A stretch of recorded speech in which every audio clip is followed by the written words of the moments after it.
here it is. Here's a crash blobber. 2019 Indian Scout.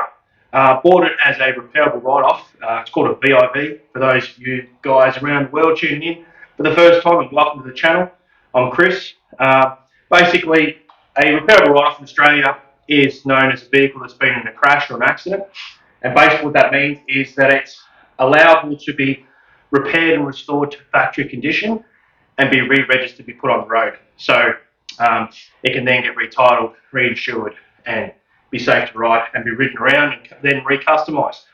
So why did I buy this Indian 2019 Scout bobber? Well, I'm currently recovering from 2 fractured vertebrae.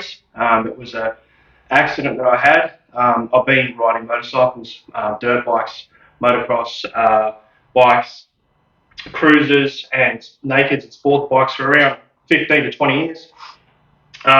Anyway, I had an accident and it's taken me away from riding motorcycles. So the reason I bought this was I figured if you can't ride them, rebuild them.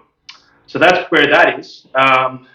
So I bought this at an auction, and it looked, for what it was, pretty good. I mean, these in Australia, these retail for around 20 to 22 new. Second-hand market, you're looking around 18 grand. So I was fortunate enough to pick this up with side impact and front impact damage. Not too bad, but for around 6.5 plus 500 shipping. So we're looking at just over 7 grand. So yeah, so I'm pretty pumped about it because you've got to keep the passion alive. So yeah, that's where it's at. I haven't started it yet.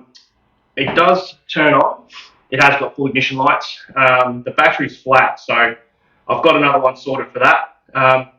Just keen to get on the bike lift. So tune in, check it out. I know there's a lot of Indian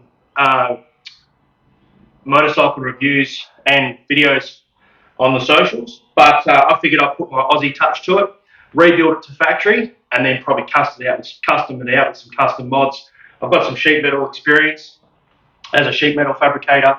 I've got TIG MIG welding experience. I've worked on motorcycles my life. I can also powder coat and spray paint. So that's pretty much where it is. It's got a bit of work to be done.